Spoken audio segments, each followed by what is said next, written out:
Alô, graça e paz, minha irmã em Cristo. Boa noite, minha amiga que está nos assistindo. Nós estamos com muita alegria, pela graça de Deus, gravando o nosso 4º episódio desta série de 5 episódios, falta mais uma, intitulada Como um Girassol. Nosso desejo, nossa oração é que você esteja sendo abençoada, nutrida na sua fé, edificada.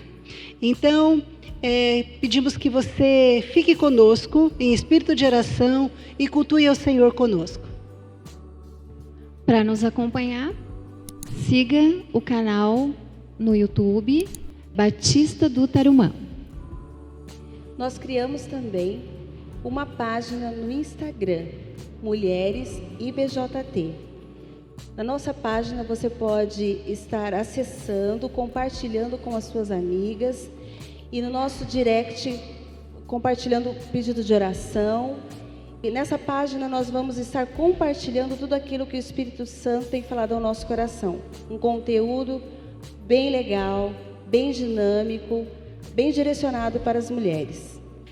Agora eu convido vocês, nossas irmãs, as minhas irmãs amigas, a lerem a palavra de Deus conosco, que fica em Isaías 61, que diz exatamente assim: O Espírito do Soberano, o Senhor, está sobre mim, porque o Senhor ungiu-me para levar boas notícias aos pobres, enviou-me para cuidar dos que estão com o coração quebrantado, anunciar liberdade aos cativos e a libertação das trevas aos prisioneiros, para proclamar o ano da bondade do Senhor e o dia da vingança do nosso Deus, para consolar todos os que andam tristes e dar a todos os que choram em Sião uma bela coroa em vez de cinzas, o óleo da alegria em vez de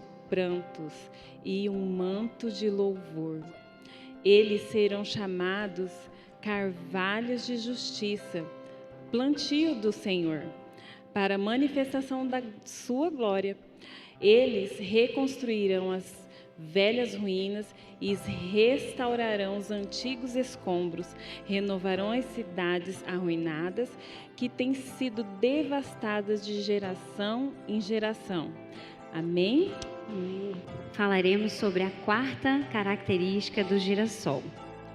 Devemos dar bons frutos.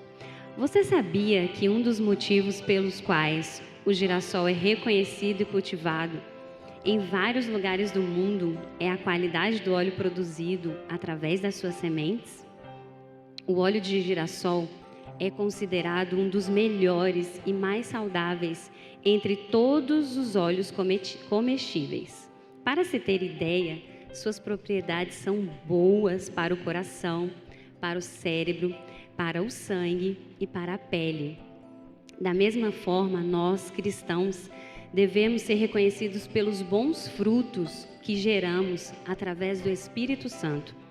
No livro de Gálatas, temos e vemos quais são esses frutos. O fruto do Espírito é amor, alegria, paz, paciência, amabilidade, bondade, fidelidade, mansidão e domínio próprio.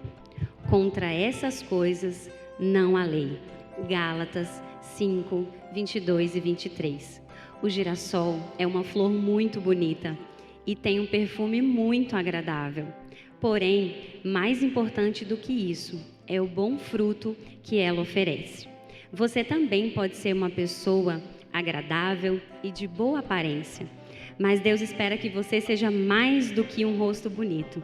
Ele espera que você gere os bons frutos que vão abençoar não somente a sua vida, mas a vida de todas as pessoas que estiverem com você.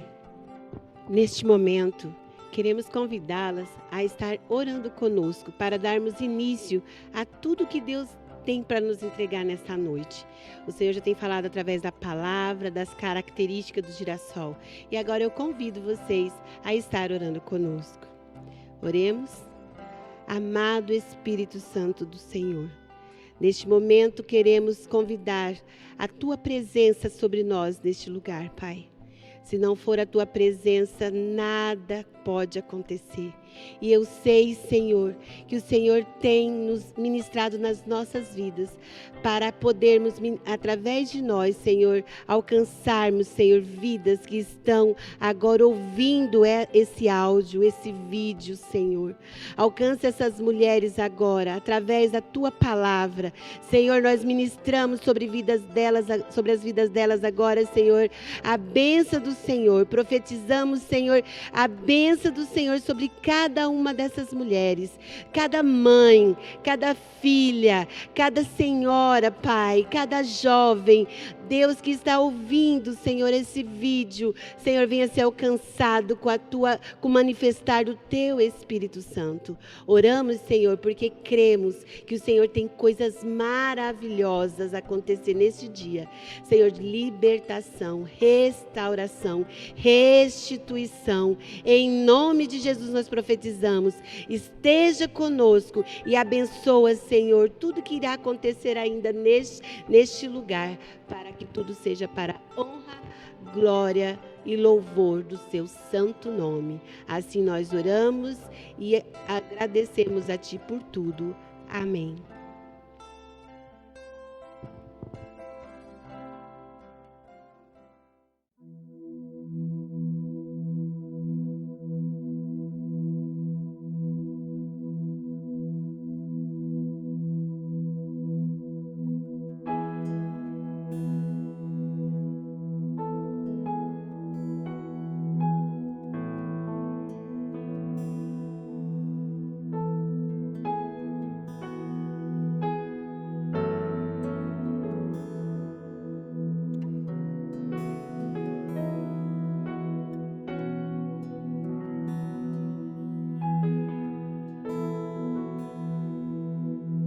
Eu fui escolhido por Ti, fui separado para Ti.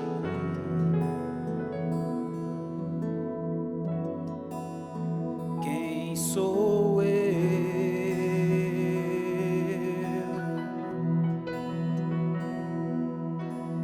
Eu não era escolha de ninguém,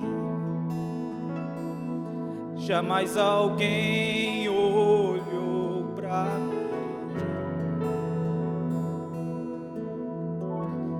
Quem sou eu para Ti?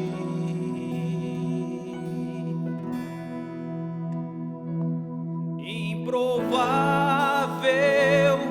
mas escolhido, incapaz, mas vencedor em Ti, Senhor. Oh, oh, oh, oh.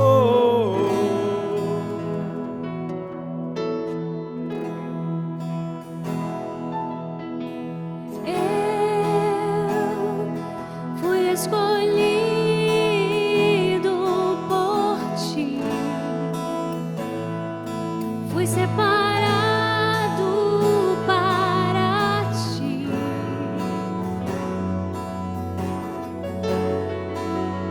Quem sou eu?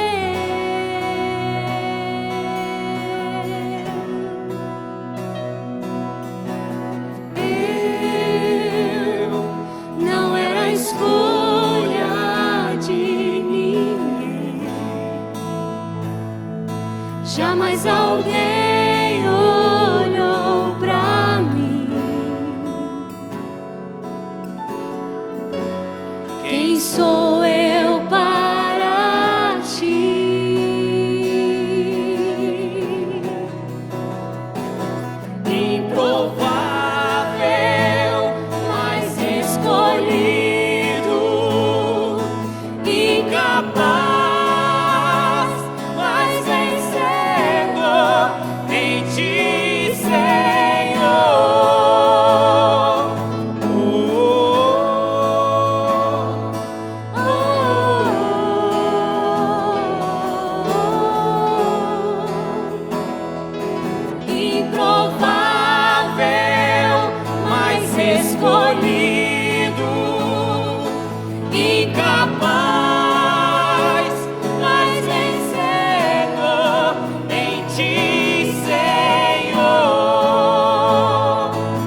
improvável,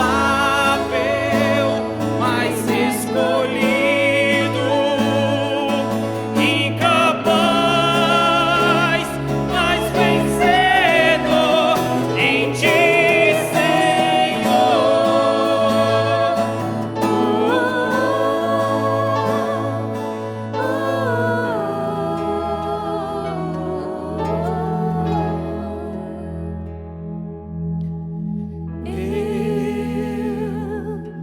Fui escolhido por ti.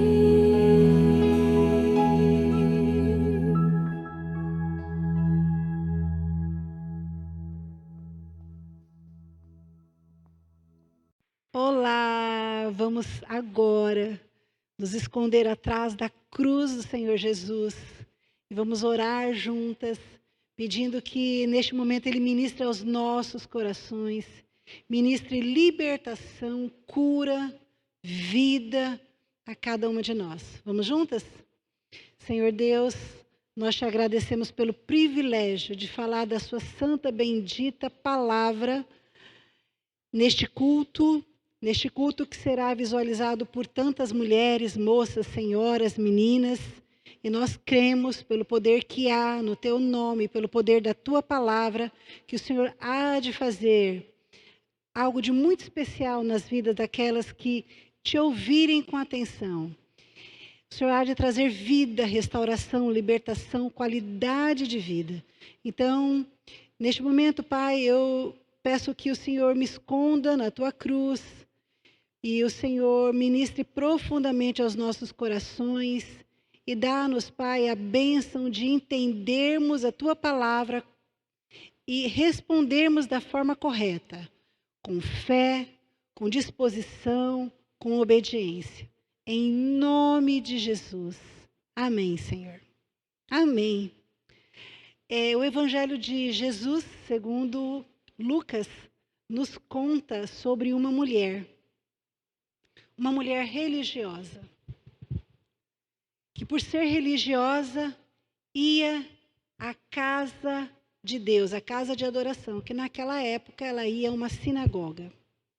Só que aquela mulher tinha um problema sério, ela tinha sido oprimida já há 18 anos por um espírito de enfermidade. Então, ela tinha uma enfermidade que a obrigava a andar encurvada.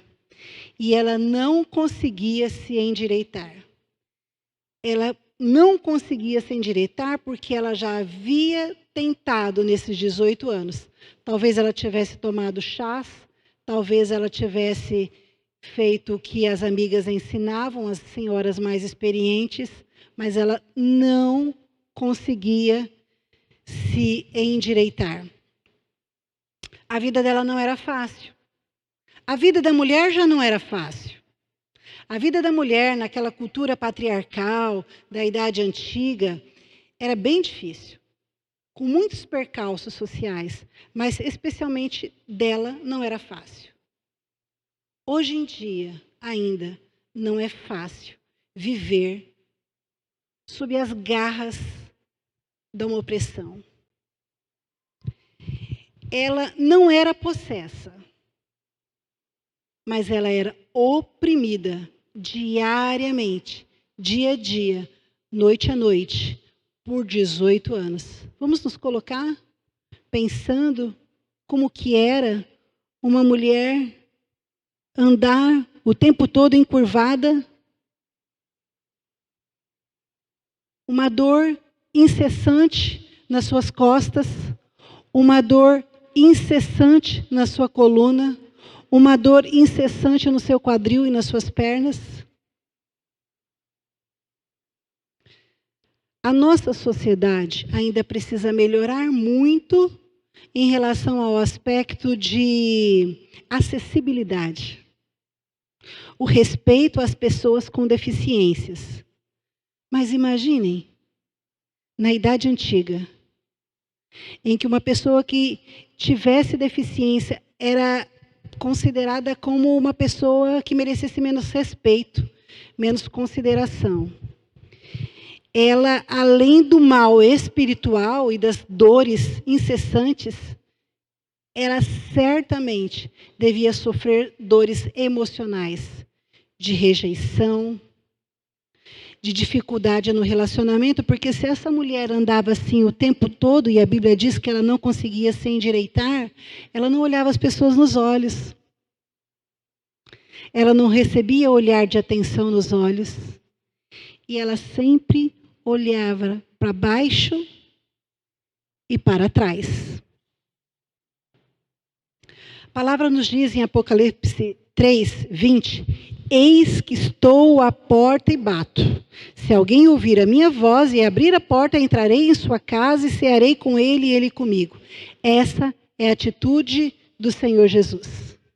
Ele bate, educadamente espera a nossa atitude consciente de permissão para entrarmos na nossa casa, na nossa vida, na nossa história, e assim, com permissão, ele entra.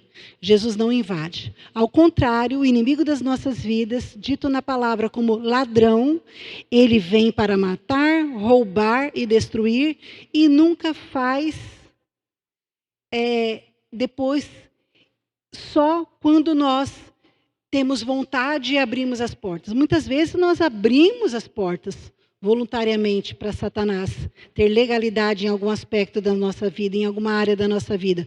Mas ele não espera por vontade. Se a gente der uma brechinha, ele já entra. Ele não é cavalheiro como Jesus, de esperar a nossa consciência, a nossa atitude consciente, não. Havendo brecha, ele força a entrada. Ele não espera convites. O que eu quero dizer com isso? Qual foi a legalidade que aquela mulher deu, a autorização espiritual que aquela mulher deu, para que Satanás agisse daquela forma, naquela vida, por 18 anos, oprimindo-a, aprisionando-a com o espírito de doença? Os pais podem dar legalidade sobre a vida dos filhos. E nós, depois de adultos, depois de conscientes, depois de entendedores do bem e do mal, também podemos dar legalidade. Pelo fato dela já ser uma mulher, pelo fato de 18 anos ter se passado, eu acredito que ela mesma tenha dado essa legalidade. A Bíblia não diz. Só estou pensando aqui para pensar nas legalidades que eu porventura dou e nas que porventura você dá. E como essas legalidades, essas autorizações são portas semi-abertas que vão se escancarando para Satanás ter liberdade, agir e permanecer por 18 anos, nos aprisionando a liberdade, nos aprisionando o físico, nos aprisionando nas emoções. Que certamente as doenças dela passavam por um desconforto, um mal-estar nas suas emoções. Ela olhava para trás e para baixo. Eu penso no olhar de corvo. Vamos lembrar de Moisés. Desculpem. Vamos lembrar de Noé. Quando já havia parado a chuva, quando a arca já estava sobre o monte, mas ainda a água ainda não havia baixado totalmente. O que Noé fez? Soltou um pássaro. Qual era o pássaro que ele soltou? O corvo. O corvo sobrevoou. E o que o corvo viu? Muitos corpos mortos. Muitos cadáveres de animais, de pessoas, aqueles que haviam morrido no dilúvio. E essa era a visão do corvo. Ele quis voltar para a arca. Havia muita carniça do lado de fora. E o corvo se refestelou com tanta imundícia, com tantos restos mortais. Quando nós somos oprimidos, quando uma pessoa é oprimida, ela não vê positividade, ela não vê alegria, ela não consegue ter uma visão límpida sobre as bênçãos, sobre as qualidades da vida, sobre os prazeres legítimos que o Senhor nos dá na vida. Ela vê mágoa, ela vê dor, ela vê rancor, ela vê inveja, ela vê ressentimento. Só consegue ver imundícia. Então, vamos pensar na vida dessa mulher, que eu acredito que tivesse uma visão de corvo, uma visão de tristeza, uma visão de olhar para trás, uma visão de olhar para baixo, de não alcançar visões positivas e altas sobre a vida, sobre relacionamentos. Então, aquela mulher, com toda essa dor emocional, espiritual e física, ainda assim ela era religiosa. E diz a palavra que num determinado sábado, ela se arrumou com toda a dificuldade que ela teve. Ela caminhou. E possivelmente enquanto ela caminhava para ir para a sinagoga, cultuar a Deus, muitas pessoas passaram por ela e não a olharam nos olhos e não a cumprimentaram. E quanta dor de rejeição aquela mulher devia ter. E quanta dor de complexo ela deveria ter. Se ela se maquiasse, quem a olharia? Se ela usasse uma joia, quem a olharia? Se ela usasse um vestido novo? Quantos complexos, quanta dor. Mas mesmo assim ela caminha naquele sábado, ela avança naquele sábado, ela entra na sinagoga. O prédio não tem acessibilidade e é difícil para ela subir os degraus. E ela avança pelo prédio e ela chega no lugar onde as mulheres sentam. Existem poucas cadeiras, eu não sei se ela ficou em pé ou sentada ou no chão. Havia poucos lugares para as mulheres. Algumas a cumprimentam, outras não. E ela, vencendo toda a sua dor de rejeição social, ela percebe que naquele sábado, um jovem rabino explica a palavra. Um jovem rabino expõe a palavra naquele sábado na sinagoga. E o nome daquele rabino é Yeshua. E quando ela ouve Yeshua, o que Yeshua fala para ela, olha nos olhos, e o que ele faz muda a história daquela mulher. Só o olhar de Jesus tem o poder de restaurar a minha dor, a sua dor, a minha história, a sua história. Tem o poder de quebrar cadeias satânicas, obras infernais. O olhar de Jesus, a voz de Jesus, a atitude de Jesus mudou o rumo daquela história. O olhar de Jesus, a voz de Jesus, a atitude de Jesus muda também a minha e a sua história. Amém? Amém? Convido vocês, minhas queridas, que abram suas Bíblias no Evangelho de Jesus, segundo Lucas, capítulo 13, a partir do verso 10. Certo sábado, Jesus estava ensinando numa das sinagogas. E ali estava uma mulher que tinha um espírito que a mantinha doente havia 18 anos. E ela andava encurvada e de forma alguma podia endireitar-se. Ao vê-la, Jesus chamou-a à frente e lhe disse: mulher, você está livre da sua doença. Então lhe impôs as mãos e imediatamente ela se endireitou e passou a louvar a Deus.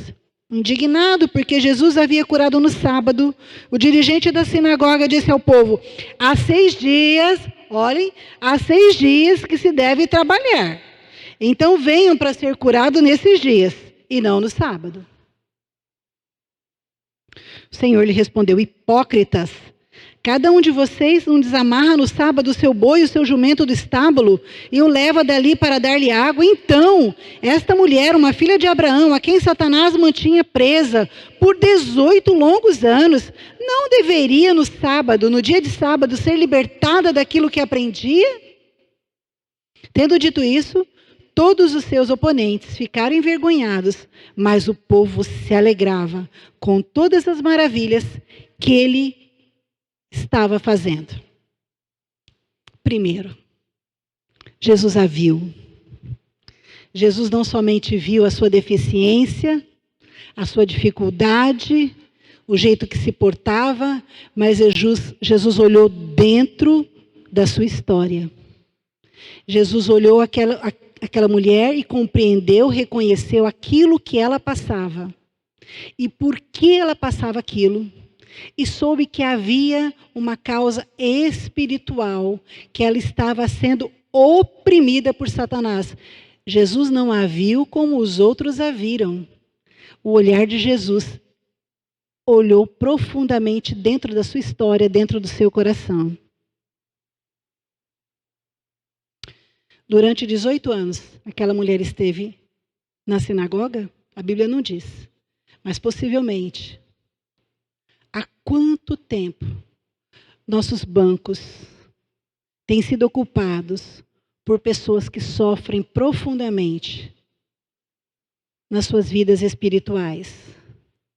Algumas delas, infelizmente, aprisionadas por vários tipos de espíritos, dentre eles o de enfermidade. Muitas dessas pessoas continuam vindo à igreja, servindo o Senhor, trabalhando para o Senhor, mas ainda não perceberam que existe algo nas suas vidas que ainda precisa ser liberto. E a causa dessa opressão é uma legalidade, uma autorização que foi dada no campo espiritual para Satanás. Quantos de nós somos parecidos com essa mulher? Às vezes encurvadas, porque não olhamos com nossos olhos espirituais as coisas de cima, oprimidas por fracassos, por cargas emocionais, espirituais, familiares. A sua enfermidade era física, mas havia uma causa espiritual e reflexos na vida emocional. As suas vértebras se fundiram e já não era possível pelos chás, pelas ervas, pelas coisas que ela podia encontrar na medicina se endireitar. Mas hoje, os profissionais da psicologia podem nos ensinar, compartilhar o quanto que a psicologia já pode comprovar que as doenças psicossomáticas são causadas por traumas não curados, por perdões não liberados, por ressentimentos guardados, por dores emocionais que não foram confessadas, que não foram colocadas na cruz. Quanta dor guardada. Quem sabe aquela mulher sofresse de falta de perdão? Falta de confissão. Enquanto eu calei o meu pecado, envelheci. Salmista Davi diz. O pecado nos aprisiona, nos envelhece, nos adoece. Talvez raízes profundas de amargura, não sei. Mas quais as brechas? Não eram diferentes das brechas que hoje são dadas. A sociedade muda, mas o ser humano é o mesmo. As legalidades são praticamente as mesmas. Nós precisamos ter uma visão espiritual e reconhecermos que muitas das nossas dificuldades da mente e do organismo são causadas, sim, nem todas, mas muitas delas, por pecados não confessados, por lixos armazenados. Queridas, queridos, precisamos reconhecer pecados. Precisamos olhar para dentro de nós e perceber se quando nós iramos, nós conseguimos ter uma ira santa ou nós pecamos. Precisamos reconhecer se aquele perdão é verdadeiro ou é barato. Precisamos reconhecer se quando elogiamos existe inveja ou somente admiração. Precisamos reconhecer, passar realmente um olho bem profundo nas nossas condutas, pensamentos, atitudes. E o que for pecado precisa ser reconhecido. E depois de reconhecido, eu preciso não entender que eu tenho direito de permanecer com aquilo, mas reconhecer que aquilo que eu tenho é lixo, não me serve. Eu preciso colocar na melhor lixeira que existe, que é o pé da cruz de Jesus. E dizer, esse comportamento eu tenho, mas não me convém. Isso é pecado e eu reconheço e renuncio. Não quero. Rejeito. Daqui para frente eu renuncio. Renuncio. Porque não agrada ao Senhor, não me faz bem. Reconhecendo, nos arrependendo, confessando. E quando nós fazemos essa confissão para uma pessoa da nossa confiança, um crente, uma crente madura, nós somos curados.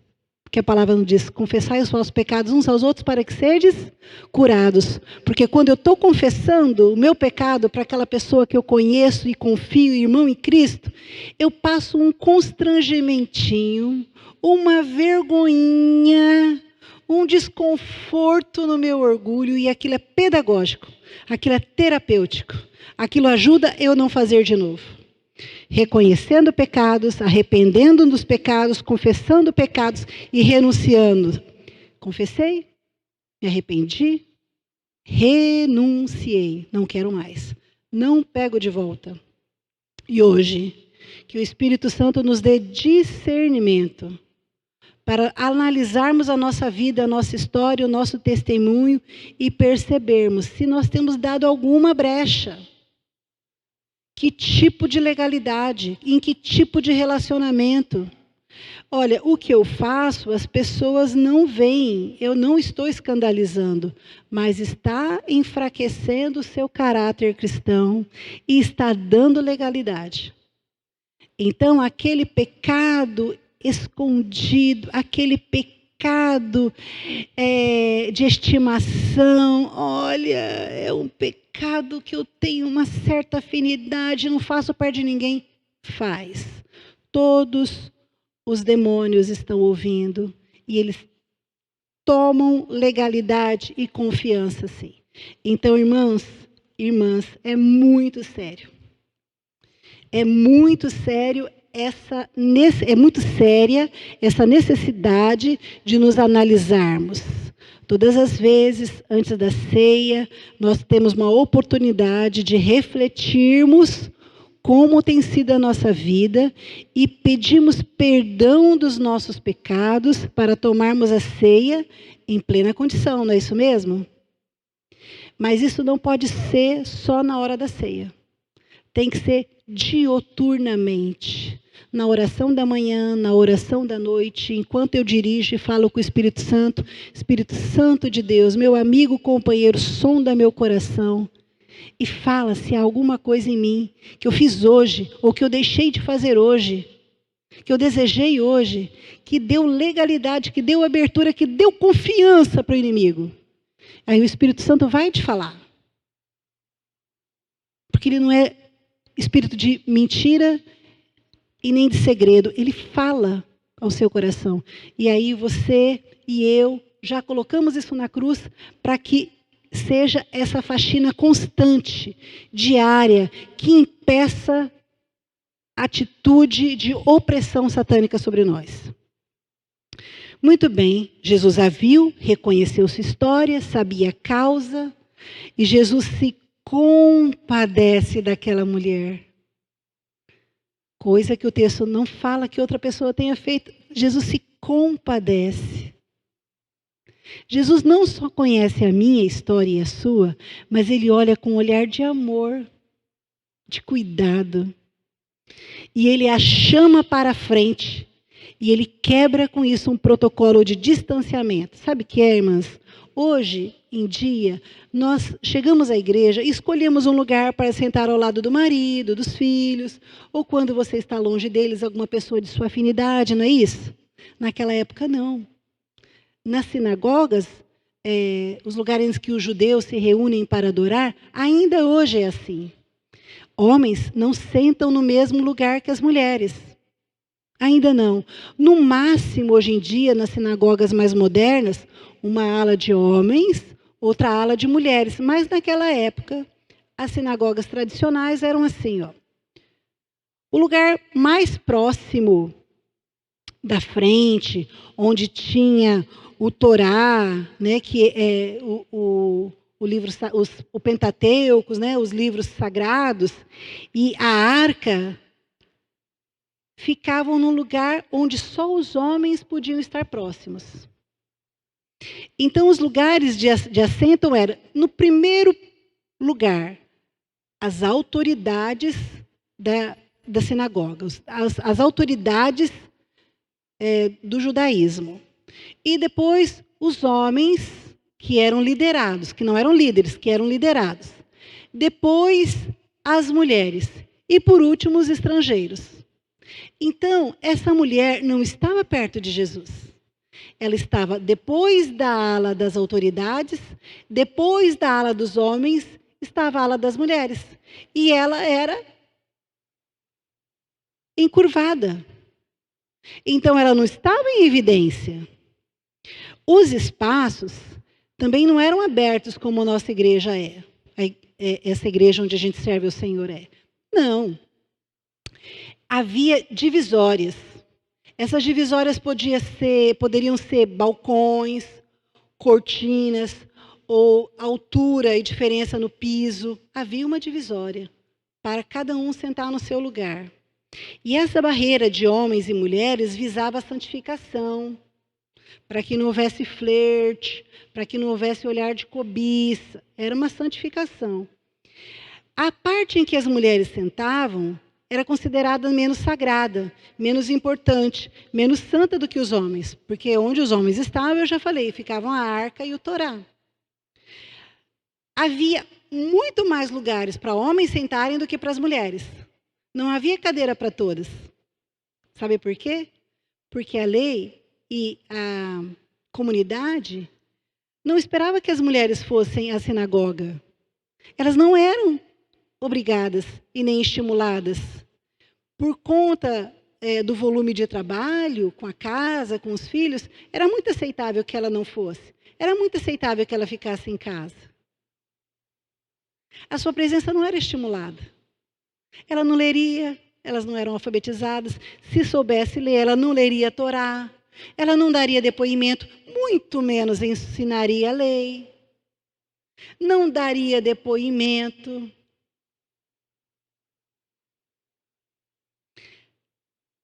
Se houvesse uma contagem de presenças, as mulheres não seriam contadas. Então, queridas, essa era a situação. Ela estava num lugar com poucas cadeiras, longe, e ainda assim Jesus a viu. Elas não tinham autorização para falar com homens. Não eram ensinadas por homens. Não tinham voz, não prestavam serviço religioso. Eram consideradas pessoas inferiores. Não davam testemunho. Estou repetindo, elas não davam testemunho. Naquela época, alguns fariseus, religiosos mais extremados, oravam assim: Deus, obrigado por não ter nascido escravo, por não ter nascido gentil, isto é, gentil era aquele que não era judeu, e por não ter me feito mulher. Eles se policiavam para não olhar as mulheres em público. Então imagina, num contexto desse, Jesus em pleno sábado, lá na frente, lendo a Torá, explicando a lei, fala: mulher, vem. Eita Deus, que quebra paradigmas. Eita Deus, mulher, vem para frente. Vocês entendem como era difícil para ela sair daquele lugarzinho de rejeição e atravessar a fileira das mulheres sadias, a fileira das mulheres maravilhosamente lindas e arrumadas, cheia do ouro, atravessar a ala dos homens, atravessar a ala das autoridades eclesiásticas e chegar bem na frente onde Jesus estava. Jesus olhou para ela e disse assim: saia da sua posição. Saia lá de trás. Vem aqui perto de mim. eu vou te dar notoriedade enquanto eu te curo.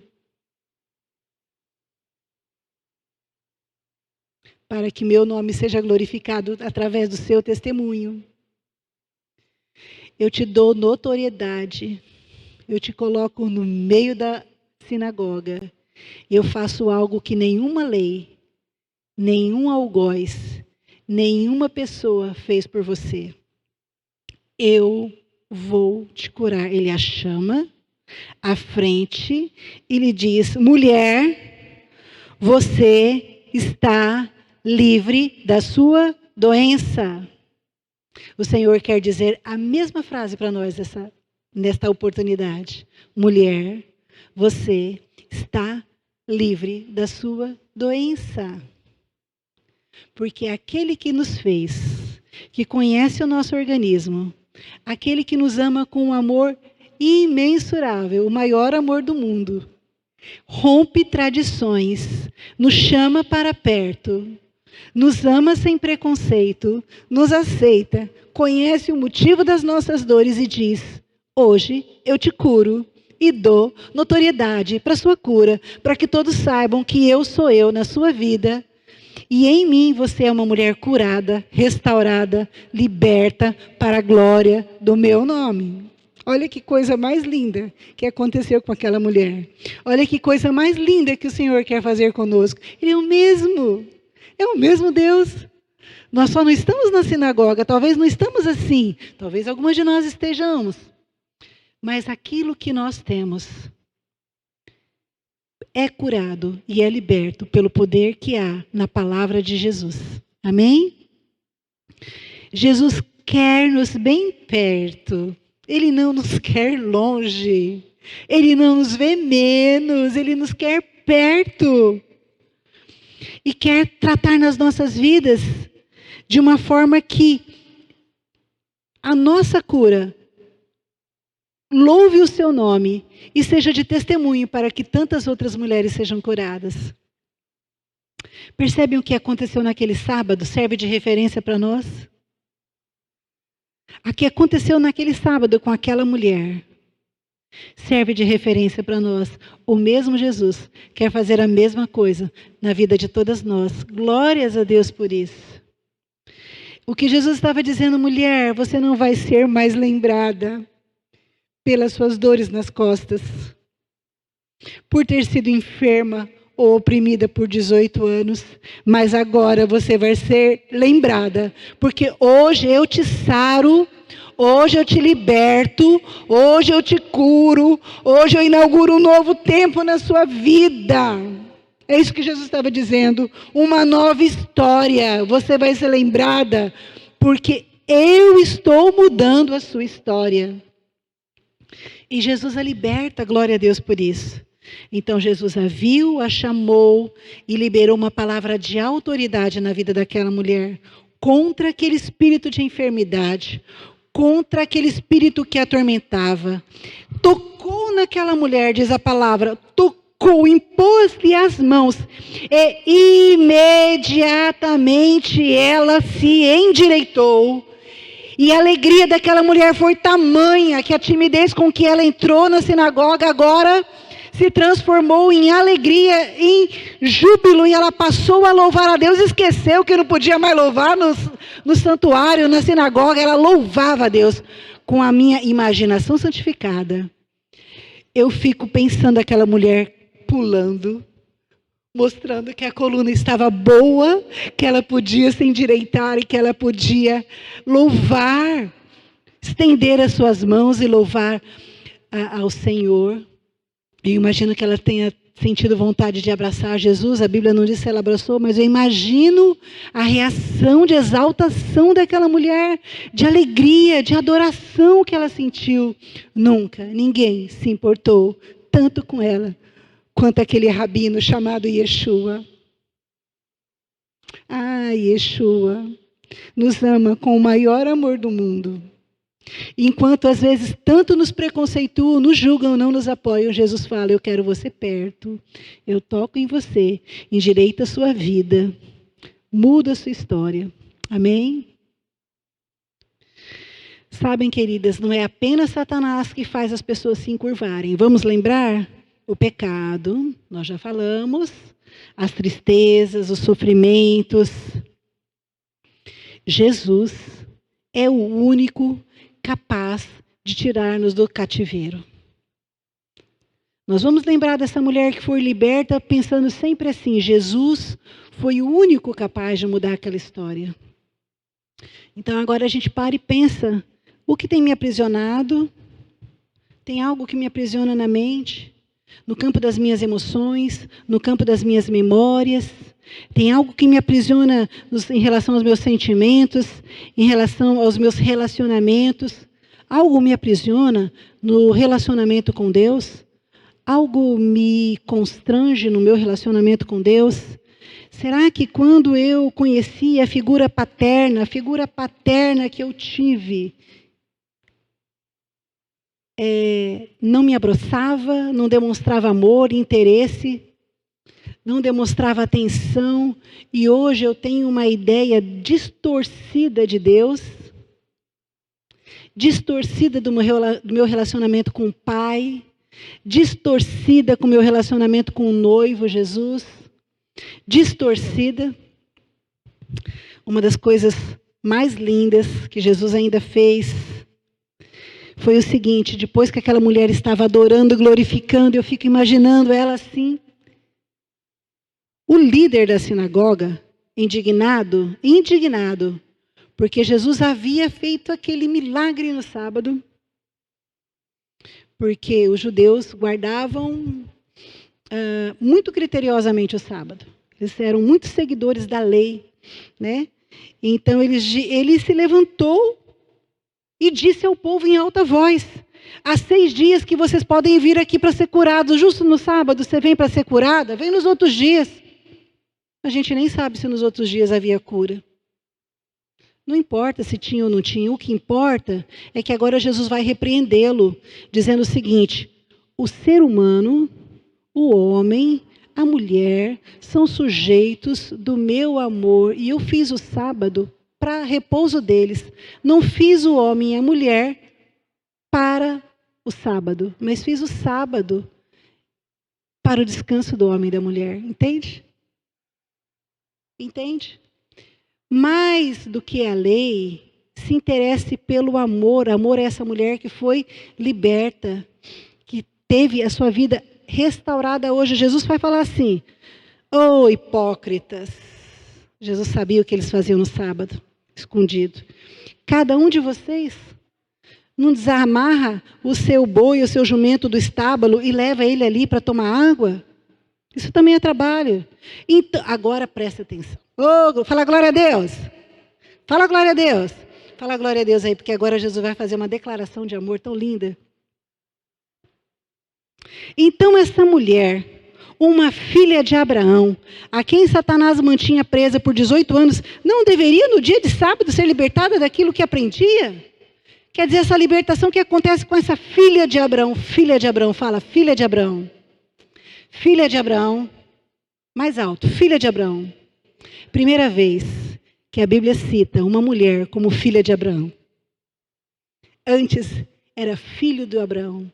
O homem descendente de Abraão, através de Isaac, Jacó, José, todas as tribos. Pela primeira vez, em pleno sábado, numa sinagoga, no meio de fariseus enraivecidos, Jesus diz: filha de Abraão. Trata da identidade dela. Você é filha da promessa. E agora, depois da morte e ressurreição de Jesus, podemos dizer salvas e remidas pelo sangue do Cordeiro. Amém? Essa é a nossa identidade. Jesus, além de curá-la publicamente, diz quem ela é, afirma a sua identidade. Filha de Abraão, coerdeira com a promessa. Ela era israelita, então estava certo chamá-la de filha da promessa, mas não era um título que se dava, não se reconhecia. Então Jesus estava elevando espiritualmente a mulher, além de ter tocado nela, além de ter endireitado ela, além de publicamente ter restaurado sua vida. E agora ela já é uma mulher livre. E antes estava triste e envergonhada, agora ela está no centro da sinagoga, adorando ao Senhor e sendo reafirmada por Jesus, filha de Abraão. O Senhor quer nos chamar de filhas, mais do que seguidoras. Filhas, filhas amadas do Deus Altíssimo, salvas e remidas pelo sangue do Cordeiro, coerdeira com Cristo, de todas as promessas, tabernáculo do Espírito Santo de Deus, isso é que nós somos. Sabe que em Isaías 61:3 diz, e hoje nós lemos no início do culto, a ordenar acerca dos que estão tristes em Sião, aquela mulher devia ser muito triste, que se lhes dê glória em vez de cinza, óleo de gozo em vez de alegria, vestes de louvor em vez de espírito angustiado, a fim de que se chamem árvores de justiça, plantações do Senhor, para que Ele seja glorificado.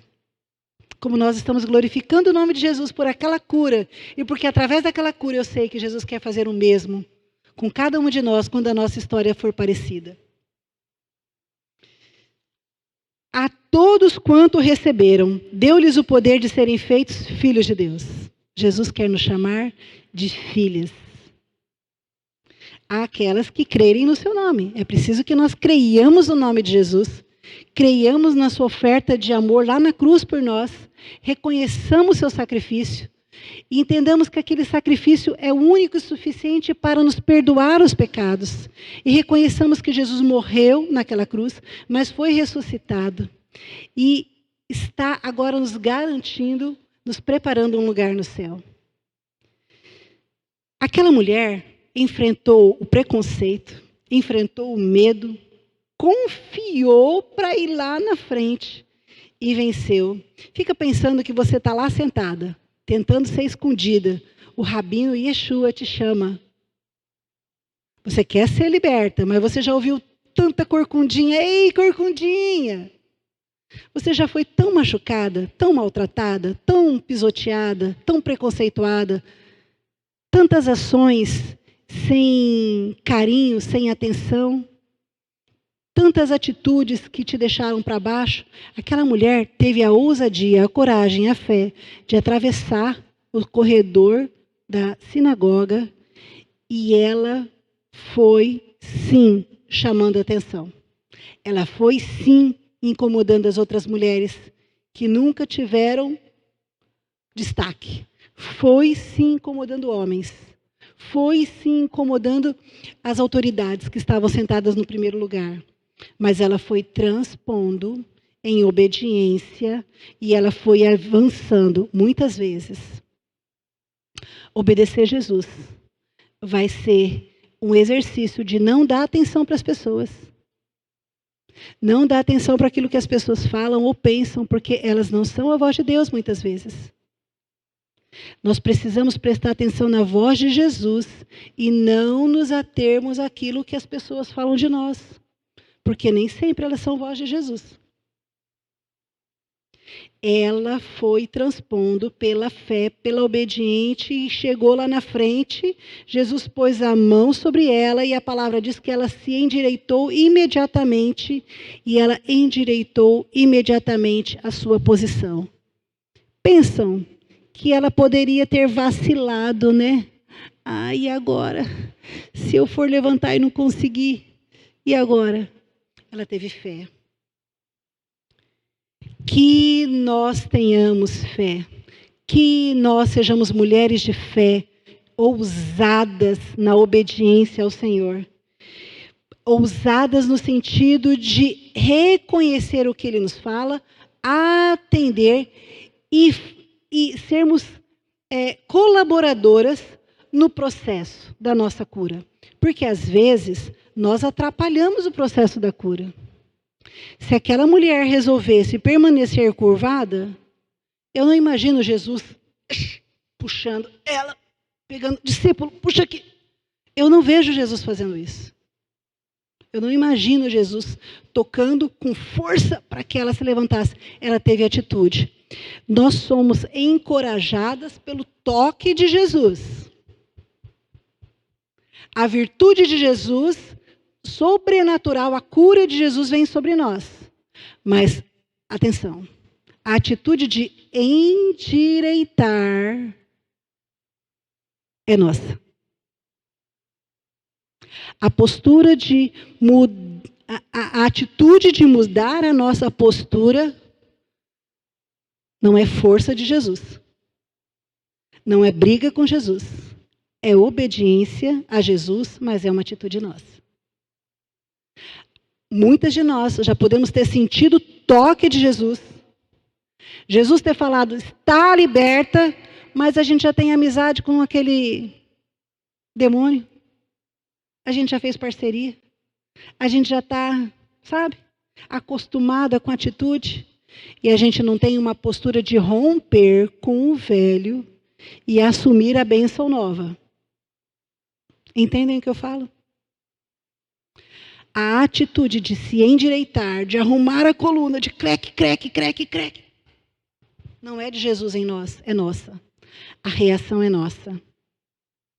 E ela glorificava a Deus, porque sem fé é impossível agradar a Deus. Ela dizia, ela glorificava, ela experimentava e ela mostrava a sua nova postura. E em seguida, né, a gente até já leu, os religiosos se levantaram contra a vitória daquela mulher, porque eles não conseguiam admitir que isso tivesse acontecido num dia santo, no dia sábado. Eles nunca tinham feito nada por ela. A Bíblia não relata, pelo menos. Né? Não que eu esteja afirmando que nunca ninguém tenha feito. Mas se tenha feito, eu não tenha registrado. Não tinha registro. Nada de tão significativo foi feito que o evangelista tenha registrado. Quando alguém fez contra, quando alguém fez, foram contra. Quando alguém fez e Jesus fez, foram contra, porque se ativeram a uma legalidade, se prenderam a uma legalidade. E Jesus quer dizer o seguinte, ó, mais do que ritos e tradições que talvez tenham te aprisionado, mais do que pessoas que estão perto e às vezes não percebem a tua bênção e a necessidade que você tinha daquela bênção. Jesus também faz algo muito bonito por ela. Jesus a defende. Além de firmar a identidade, olha, ela é filha de Abraão, ele a defende. No processo de libertação, no processo de cura, algumas pessoas não vão entender. Algumas pessoas vão falar mal da nossa nova postura. Mas aquele que faz é cavalheiro para estar conosco do nosso lado. Aquele que nos desafia a inaugurarmos um novo tempo na nossa vida, ele é companheiro, parceiro e ele nos defende em público. Glórias a Deus! Ele nunca nos deixa só. Oh, Deus cavalheiro! Começou a ser criticado, ela começou a ser constrangida e Jesus criticado em público mesmo Jesus a defendeu. Creiamos que Jesus há de nos defender sempre. Ele é o nosso escudo. Ele é o nosso escudo. E no verso 17 tem algo de maravilhoso. Todos esses textos são maravilhosos, mas esse 17 é muito especial também. Tendo dito isso, todos os seus oponentes ficaram envergonhados, mas o povo se alegrava com todas as maravilhas que ele estava fazendo. Com a nossa libertação, com a nossa cura, os nossos inimigos serão envergonhados. Todo o império das trevas, todos os demônios que estavam trabalhando contra a nossa vida com Deus, contra a nossa família, serão envergonhados. Fracassados e envergonhados para a glória do Senhor Jesus, porque quando Jesus faz a obra, o inferno treme, o inferno é fracassado. Os oponentes de Jesus serão enfraquecidos e envergonhados na nossa vida, amém? na sua vida, na minha vida. Eu não sei, não conheço você tão bem, não sei quem está me ouvindo, mas eu sei que, possivelmente, em alguma área da nossa vida, possamos sim estar encurvados. Talvez com muita curvatura, talvez com pouca, não sei. Essa análise é pessoal, é você que olha para dentro da sua história. Nos lembremos que quando nós damos a liberdade para o Senhor, Ele muda o rumo da nossa vida. Ele muda tudo. Quando Jesus chega, o inferno treme.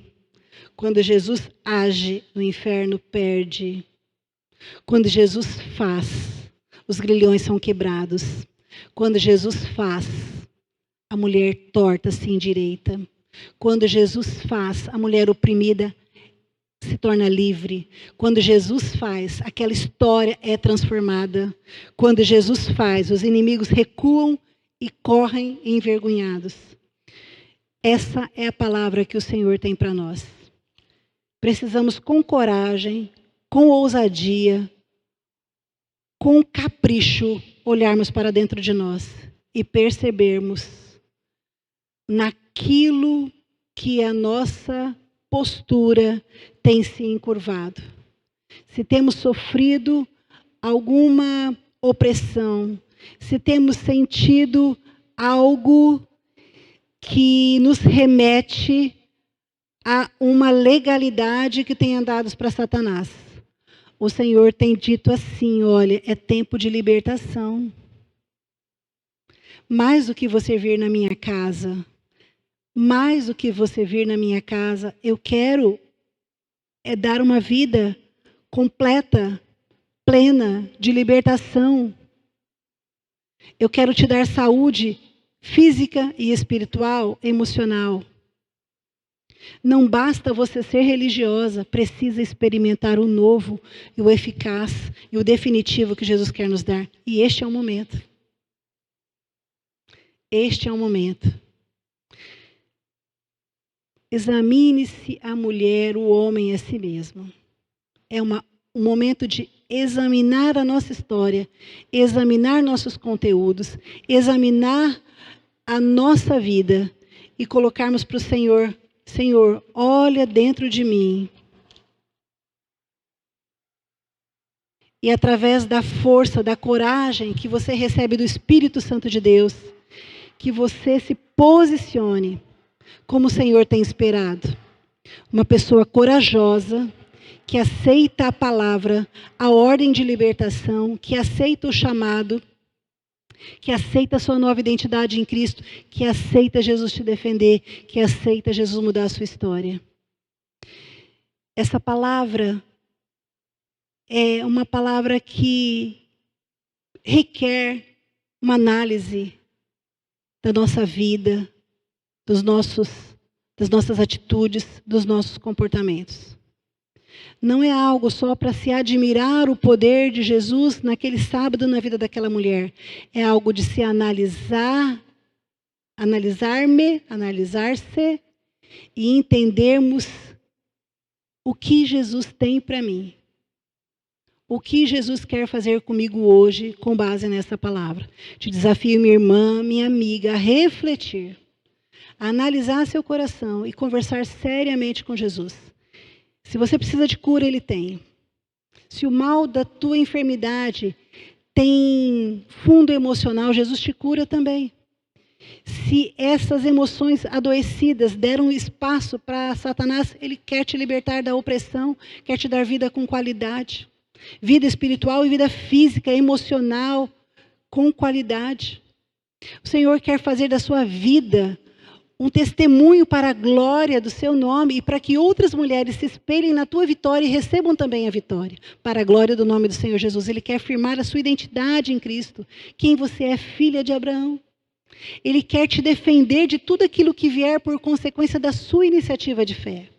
Então agora eu convido que você analise sua história e diga assim, e transpasse os obstáculos e permita Jesus tocar em você, determinar cura, libertação na sua vida e realmente fazer da sua vida da sua vida, na sua vida, um novo momento, uma nova história. Em nome de Jesus, para a glória de Jesus. Amém?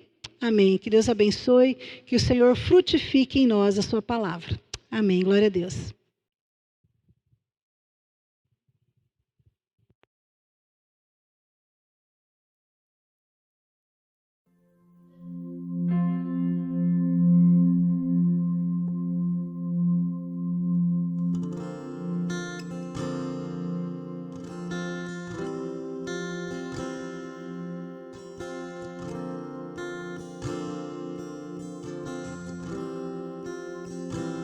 A tua luz acendeu meu coração.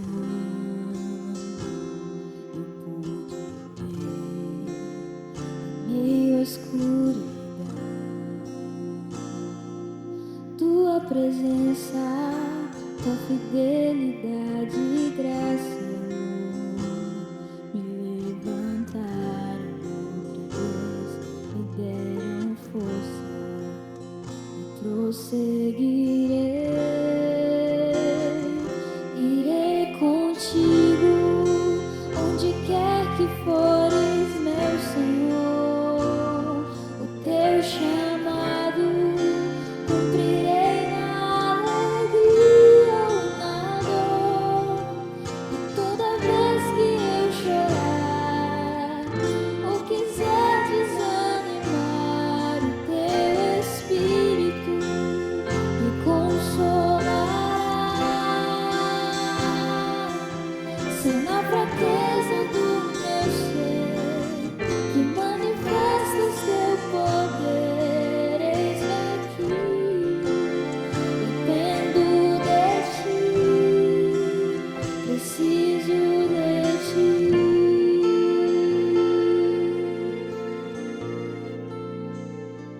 A tua luz acendeu meu coração. Eu pude ver em meio à escuridão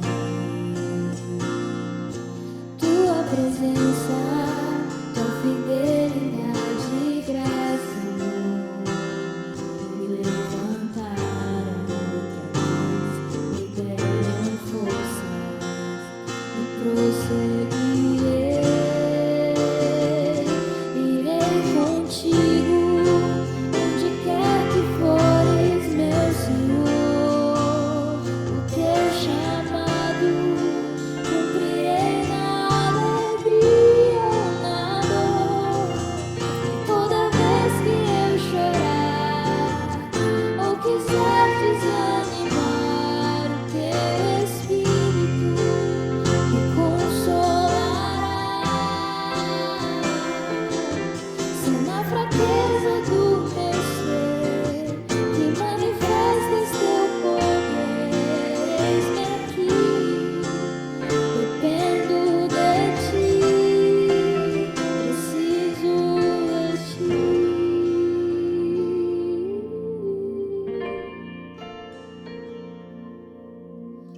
Toda glória, toda vitória, eu sei, pertence a ti. Toda honra, todo louvor entrego a ti, porque sem ti não estaria aqui.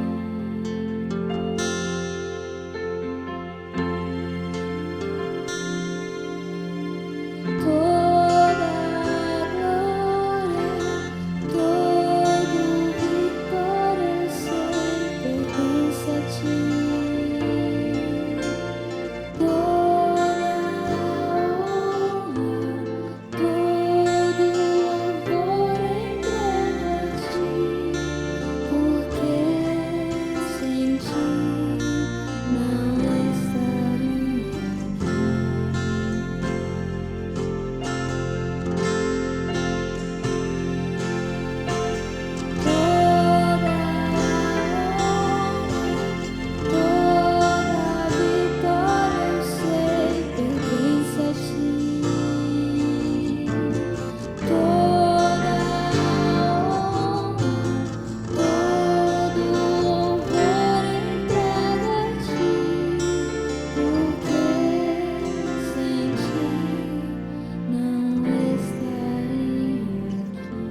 O que nos faz encurvar?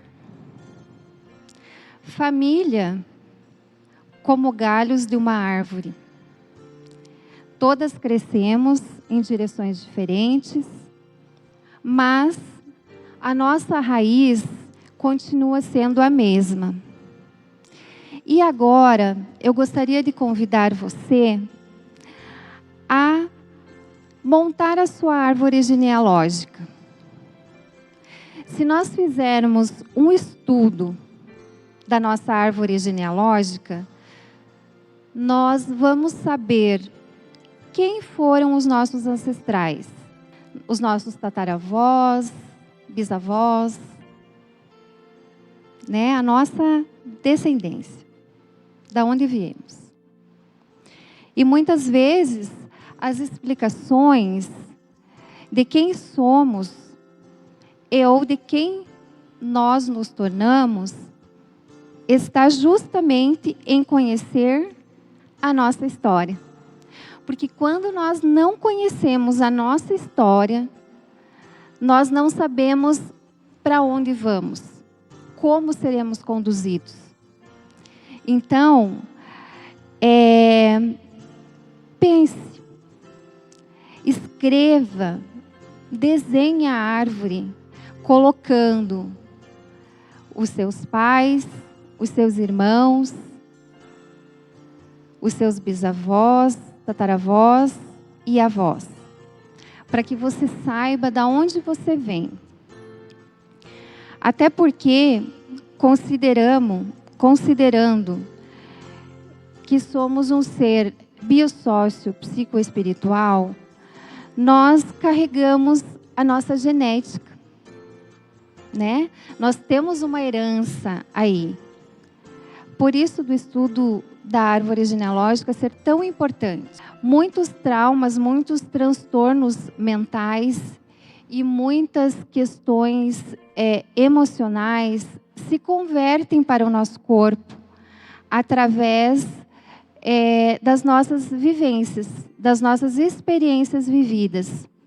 Então, nós precisamos olhar para a nossa história, para a nossa genética, o que é nosso e o que é do outro, para que nós não estejamos carregando coisas ou situações mal resolvidas que transpõem o nosso emocional. O nosso emocional, ele converte as dores para o nosso corpo. Então, para que a sua alma seja curada, seja restaurada, é necessário fazer essa análise, né? Uma análise de consciência, na verdade, porque é olhar para toda a nossa história, para todo o nosso desenvolvimento. E o que será, diante de toda essa história, que te faz encurvar? Eu convido você a pensar sobre isso. O que te faz encurvar? Seja você uma moça, uma menina moça ou uma mulher. Eu estava vendo a questão da palavra encurvar. O significado dessa palavra, curvar-se. Hoje nós precisamos sim nos curvar diante da cruz. Nós precisamos nos curvar diante da cruz, diante de Deus, porque Ele é soberano sobre as nossas vidas. Então pense, repense e recomece.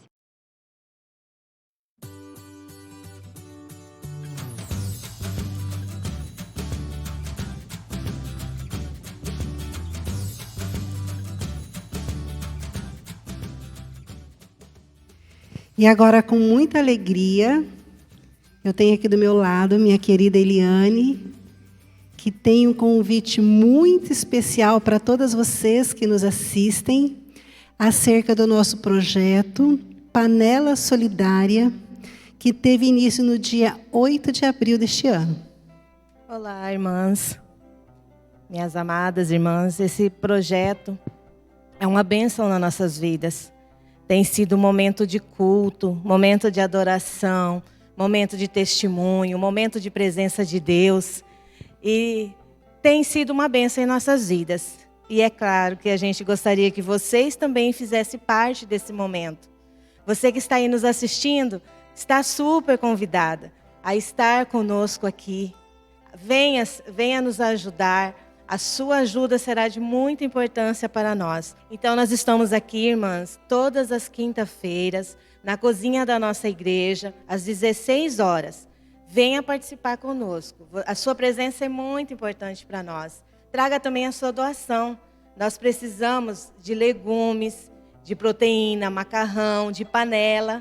Aquela panelinha que você já não usa mais, será muito bem-vinda. Tá? E a sua presença para nos ajudar a preparação. Nós precisamos também de pessoas para nos ajudar a distribuição desses alimentos. Pessoas que têm carro, que têm disponibilidade nesse momento, venham para cá. A partir das 6 horas, venham para cá nos ajudar. Tá? E nós, junto com essa distribuição, a gente também tem levado roupas, né, agasalho, cobertores, porque nós damos alimento para os nossos irmãos na rua e também o agasalho, né, nesse tempo de frio. Tá? Então, nós aguardamos vocês, venha celebrar conosco, venha participar desse momento tão importante que a nossa igreja tem vivido. A Eliane havia falado um pouquinho antes, nos lembrado que uma das linguagens de amor é o serviço. À medida em que a gente ama, a gente também expressa amor servindo, preparando uma refeição e levando até aquela pessoa que precisa. Então, o nosso convite é para que você venha amar conosco, servindo essas pessoas que tanto precisam.